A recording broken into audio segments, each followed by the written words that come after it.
What's up, everyone, and welcome to the Star Wars Explained Weekly Q&A. I'm Alex. I'm Molly. And we're going to be taking your Star Wars questions. Kind of a slower news week, so it's more of a random assortment of questions this week. But before we do that, what did we get up to this past week?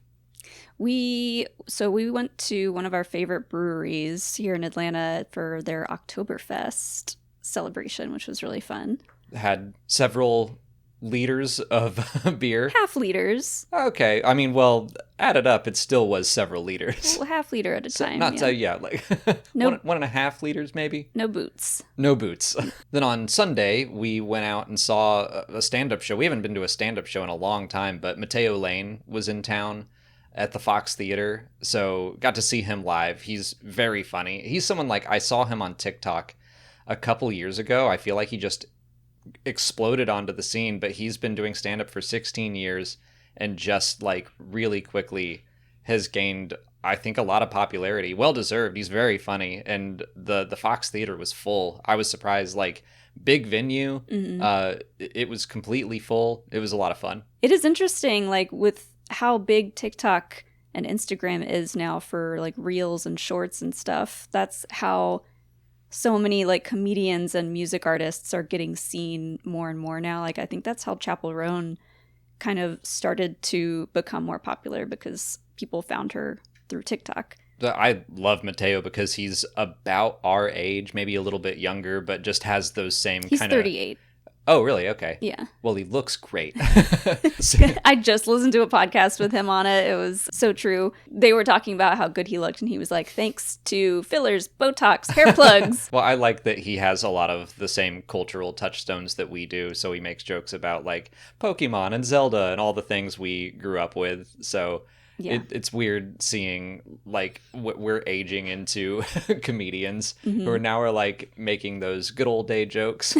Oh, no. But it's about Pokemon now. Yeah. He was like, the way I get around doom scrolling all day on my phone is playing Pokemon. Yeah. But let's dive into some Star Wars questions. First with Rick Villanueva, who asks, how do we feel about the surprise drop of Padawan's Pride? I was very surprised by it. I think I woke up on Friday and saw and was like, is this real? What is this? I was confused first. Who wrote it? Brian Q. Miller, who I believe this is his first Star Wars story. But yeah, just no fanfare really at all. I saw it on Reddit, and it's just an Audible only little audio drama. And I'm usually not big into the audio dramas. I'm just more of a visual learner. I can connect with a story better if I'm reading it or watching it, and I kind of lose focus if I am just listening. But this was kind of like a nice short story. It was focused very heavily on Obi-Wan and Anakin. It's set 3 years after the Phantom Menace, and it's like one of their earliest missions together. And I was able to just basically listen to it in the car or working out. I finished it last night on the way to D&D, where my character died, by the way, so I'm still reeling from that. But yeah, it was just a nice, fun little like chunk of a story that I was able to focus on a little better than some of the longer audio dramas.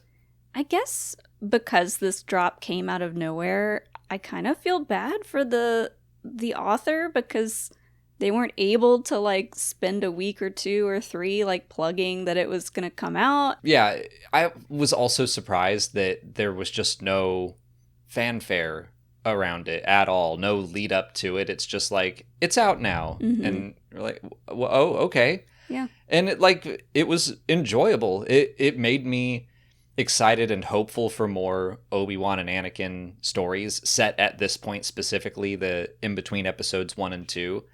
Because we just don't have a ton of those. And seeing their camaraderie develop was a lot of fun. They're still kind of getting into their rhythm as master and apprentice. It has been 3 years, but they just haven't super gelled yet. Yeah. And so there was like this little personal arc for them of Anakin realizing how scared he was to lose Obi-Wan. There's a moment where he's in peril and Anakin freaks out. Also, the story is surrounding pod racing, which I know a lot of people have been wanting more pod racing stories.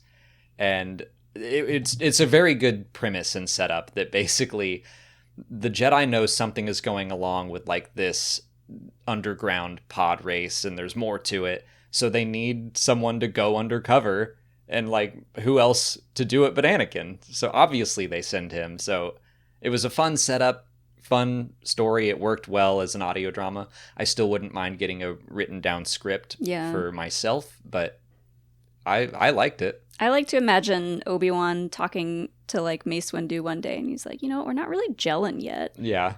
You joke, but that was in the book Master and Apprentice. Like, Obi-Wan and Qui-Gon kind of weren't gelling yet. Yeah. They had to find their mutual vibes. And I've been thinking, and a lot of people have been thinking that we need more stories but set between 1 and 2. Because there's several years there of like prime Anakin and Obi-Wan content that we have never really seen. Yeah, we keep doing stories set in between like episodes 4 and 5 and 5 and 6, and it's 3-year gaps, 1-year gaps, or like in between episodes 2 and 3, 3-year gap.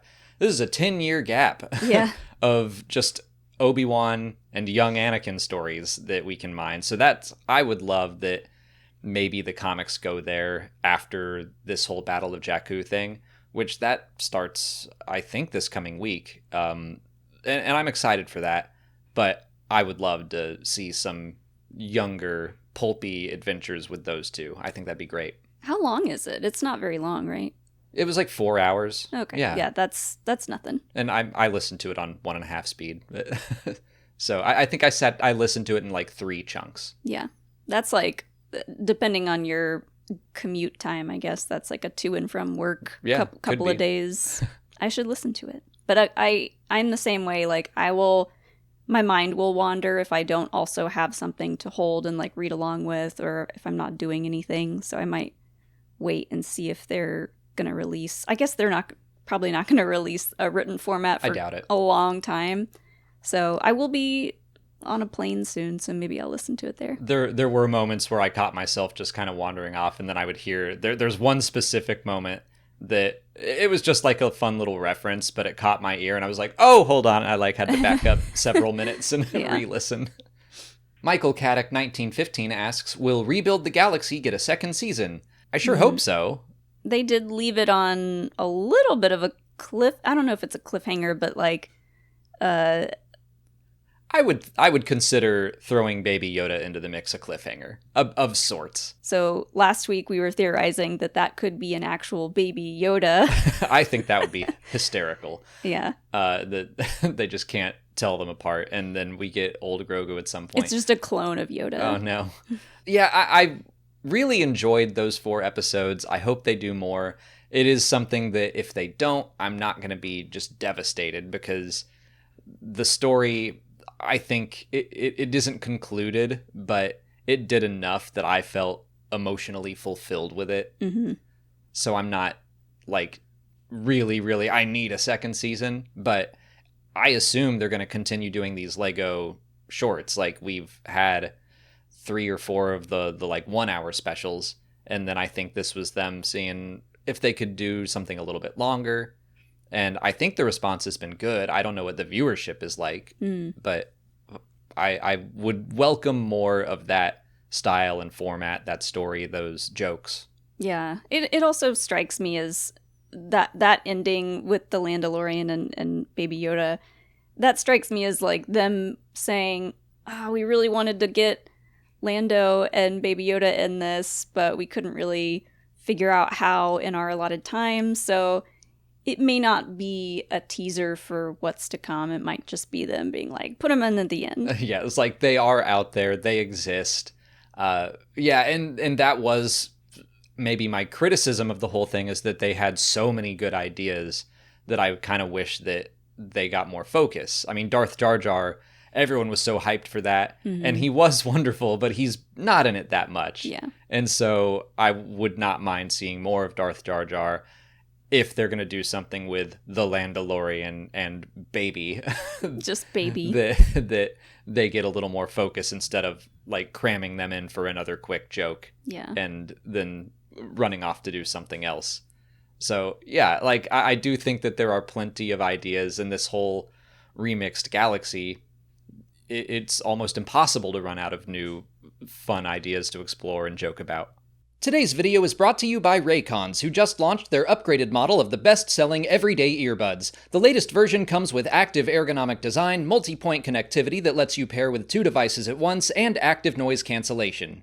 Just 10 minutes of charging gives you 90 minutes of battery life, and a full charge lasts for 32 hours. They're comfortable and able to fit a wider range of ear sizes, and they're weatherproof and sweat resistant, which is great because I tested mine out during a workout. They're great for active exercise or an easy walk with the dog. The multi-point connectivity is awesome if you want to share songs with someone else or listen to 2 separate sources on your own. If you've been curious about Raycons, there's no better time than the present, and Raycon offers a 30-day happiness guarantee. Go to buyraycon.com/explain today to get 15% off your Raycon order plus free shipping. That's right, you'll get 15% off and free shipping at buyraycon.com/explained. buyraycon.com/explained. Funoct asks, who will Sigourney Weaver play in The Mandalorian and Grogu? And I think this is something that was rumored for a while and then was officially confirmed, and we, as far as I remember, I don't think we really talked about it or... I think we discussed it a little bit when the news first dropped, that it was still very much a rumor. And now Sigourney Weaver has confirmed it. I think Deadline confirmed it and said it's more firmly real. So do you have any speculation on who Sigourney Weaver might play? Don't really know. I'm trying to think back to what I said before. I think I said something along the lines of she could be someone... I don't want to say taking the place of Grief Karga, because no one can take his place in our shows and our hearts. But someone on that planet, maybe, that might be in charge now. You're reminding me, I do think that is what you guessed when now this is all coming back to me. We have talked about this, but I do think that makes some sense, that Navarro probably needs a new leader. Sigourney Weaver could step in and take that role. I also wouldn't mind seeing her play a villain, play one of the Imperial mini bosses that we have to fight through as we get to Grand Admiral Thrawn. I think that would be fun. Yeah, I was also thinking of kind of like The Client. Werner Herzog was fantastic in that role, but it would be cool to get more small, like more villainous roles, especially with her. I've also seen people throw out the idea that she could be a senator or something. I do think that whoever it is, it's not some legacy character. I don't think she's going to play Mara Jade or something like that. Or like, no. I'm just throwing out a random name.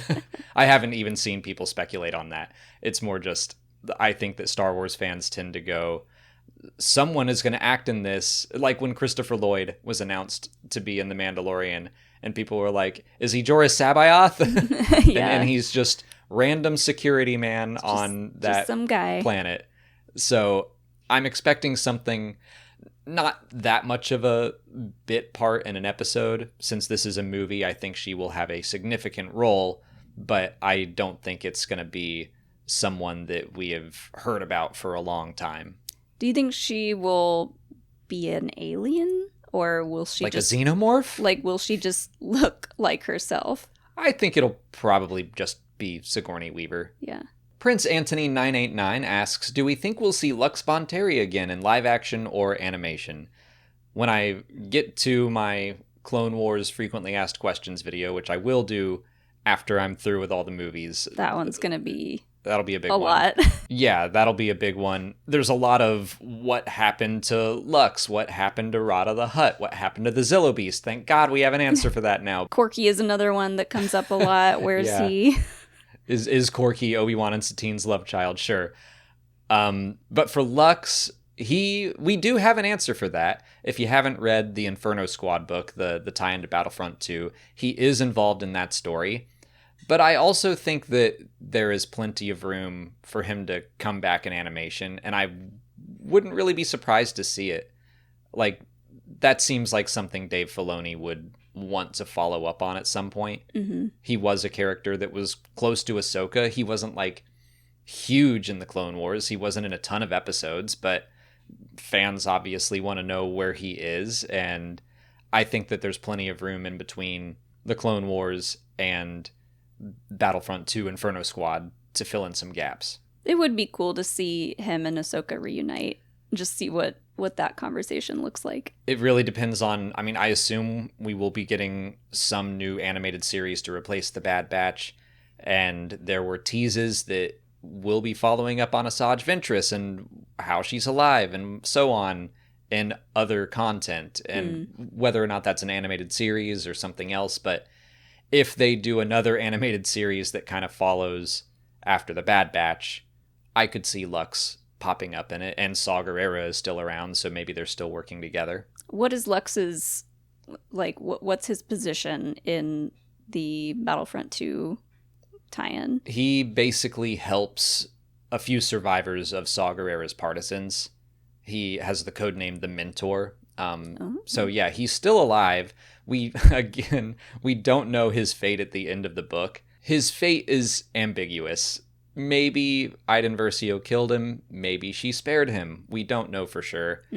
I kind of think that she left him alive and he's still out there somewhere, but we don't know. That feels like a Filoni decision that maybe he was like, hey, Christy, maybe don't kill him. We can leave it open-ended. Yeah, I could see that too. I would not mind seeing Lux pop up some more, and I guess we just gotta wait and see what that next animated series is. Yeah, I'm jonesing for it.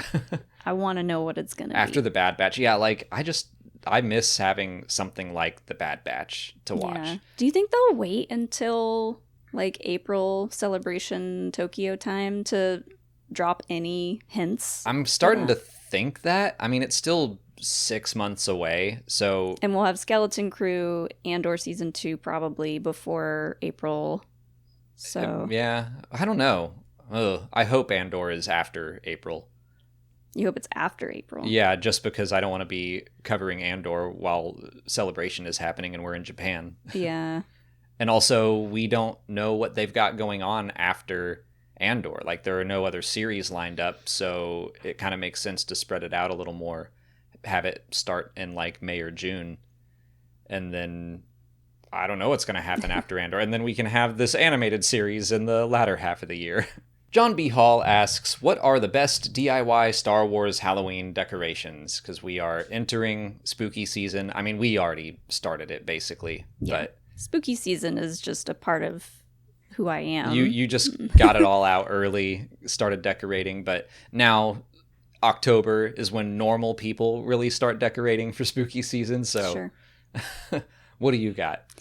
Well, I don't do a lot of DIY stuff. I do have this, you buy a little kit for this, and it's like a pumpkin decorating kit, and the one we have is like a little Grogu head and little arms, and you just kind of stick the headpiece and the arm pieces into a pumpkin, and you can paint the pumpkin however you want. And I did see a new one out this year at Target. I didn't buy it, but it's a Vader one, and so like one of his hands is holding a lightsaber, and he's got a little cape. And you just, like, pop the Vader head, and you can, like, paint the pumpkin black if you want to. Put his chest piece on it and stuff. Yeah. Okay. So that's kind of fun. You still have to buy stuff, but it's easier than carving a pumpkin, which if you like carving pumpkins, you can easily find designs that you can print out. I was going to plug our friend Kelly Knox. She has a lot of articles on StarWars.com over the years about different Halloween decorations, but specifically jack-o'-lanterns. There was a Nubs jack-o'-lantern, I think, last year. Mm-hmm. An OP Pit one from Star Wars Resistance at some point. Yeah. So StarWars.com does have some fun DIY things. I was going to say that you could kind of follow the vibe of Tatooine and the Mandalorian, where they have like all the helmets stuck on spikes. Yeah. I wouldn't recommend ruining your helmets, but if you've got a helmet collection, you could just like post them outside on sticks. I like that. Another pumpkin related one, just because I've seen it done a lot of times. I've seen a lot of people make a BB-8, because you just get a big round pumpkin and then you put a little one on top of it, and you can kind of paint it white and orange. Along the same lines for the helmets, if you have Stormtrooper helmets, you could put a little red fabric on there. That's some Night Trooper. Yeah, that's not really permanent, so that's something that you can kind of just put on and then take it off. And that's what I did for Halloween last year, is just got a cheap Stormtrooper costume and put red duct tape all over it. I have no idea what I'm going to do this year. I got to start thinking about that. But that's all the time we have for questions today. Kind of a shorter episode this week because Molly's getting ready to leave me for the weekend and go to a bachelorette party. Goodbye forever. I'm just going to be home alone editing, I guess. If you haven't already, please like this video, subscribe to the channel. Follow us on Twitter, Instagram, TikTok, and Threads. And as always, thanks for watching, and may the Force be with you.